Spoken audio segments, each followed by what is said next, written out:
Thank you for joining us again and welcome back to our channel. If you are watching for the first time, we want to appreciate your time. In this episode, we are looking at how unity eludes Southern Africa over the Russian-Ukrainian war. A union of 16 nations with over 380 million people remains divided over what stands to take on the Kremlin invasion of Ukraine. We shall be examining a couple of things in this particular episode.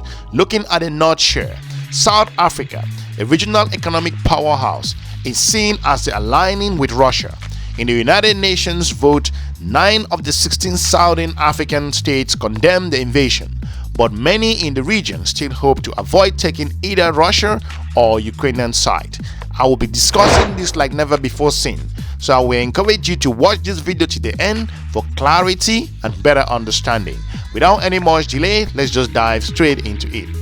It has been over 14 months since Russia launched its full-scale invasion of Ukraine on February 24, 2022. Kremlin expectation of a quick victory in its special military operation proved wrong, yet the world is no closer to finding a way to end this conflict and persuading Russian President Vladimir Putin to withdraw his troops. Unfortunately, Southern African states, with over 380 million of its continent, 1.4 billion people, are amongst those that consider themselves powerless to stop the bloodshed.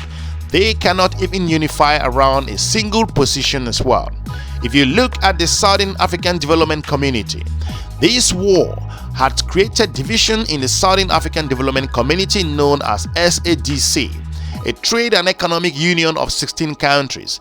The initial position adopted by the SADC members states where has been non-alignment, with some countries maligning condemning Russia, while calling for an end to the conflict through negotiations between Moscow and also Kiev.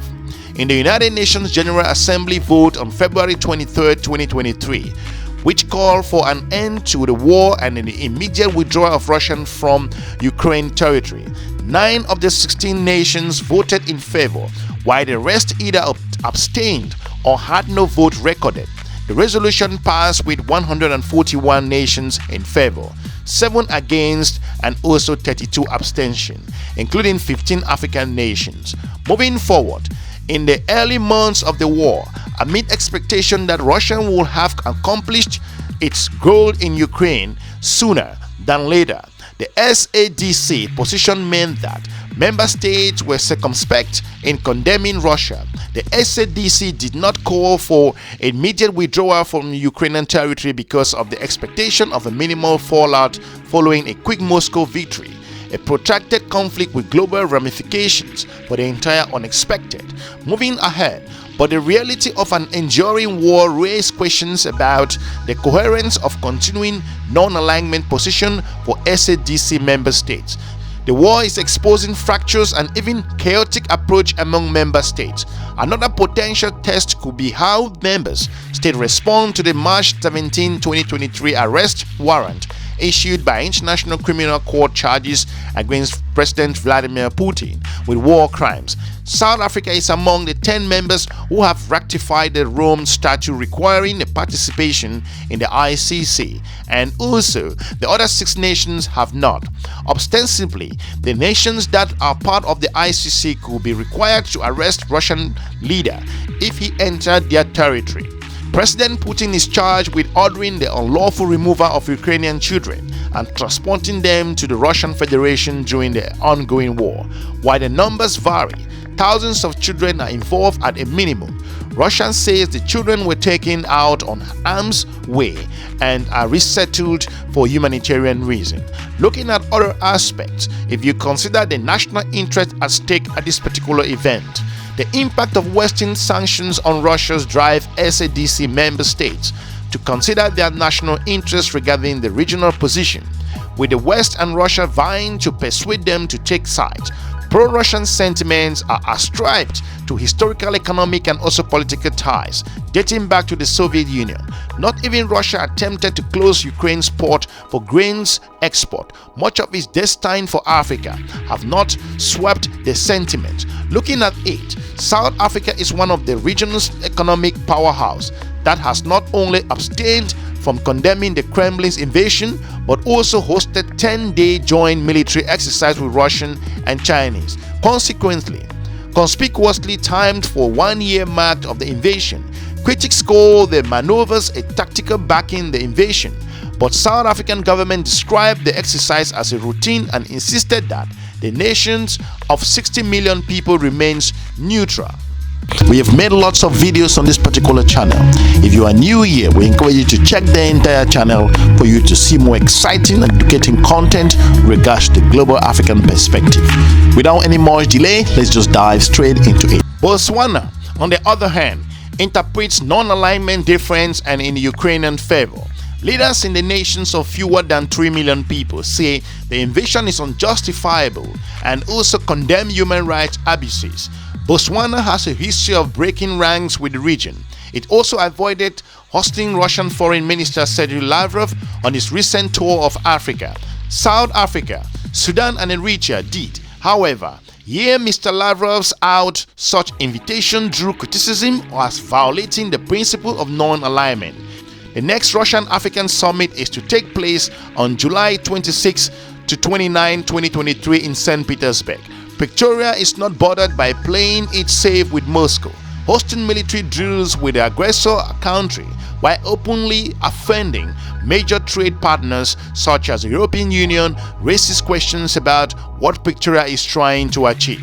Looking forward, if you consider this particular scenario with regards to the Southern African countries finding themselves in making informed decision regards to selecting a position, the longer the war in Ukraine drags on, the more incoherent the SADC position becomes. The differing interest of the member states makes a regional position difficult to achieve.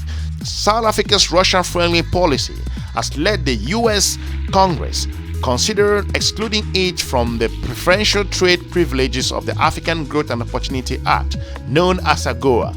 South Africa is also deeply entangled with Russian interests that many do not consider its non-alignment as well. It is also another example of how Russia's war in Ukraine has fragmented the region, raising questions about how Southern African nations choose to position themselves in trade and security partnership. A coherent and consistent regional position is unlikely until the SADC member states stop scrambling for national interest. If you think that this particular episode with regards to how this particular war in Russia has transformed the unity approach regards to Southern African countries, you are mistaken. This particular war has caused a lot of misunderstanding with regards to individual countries' positions in the region, and these are some of the external geopolitical issues that are facing the continent of Africa with regards to a war that they have no say about. We want to thank you for watching. If you are joining us for the first time, we appreciate your time.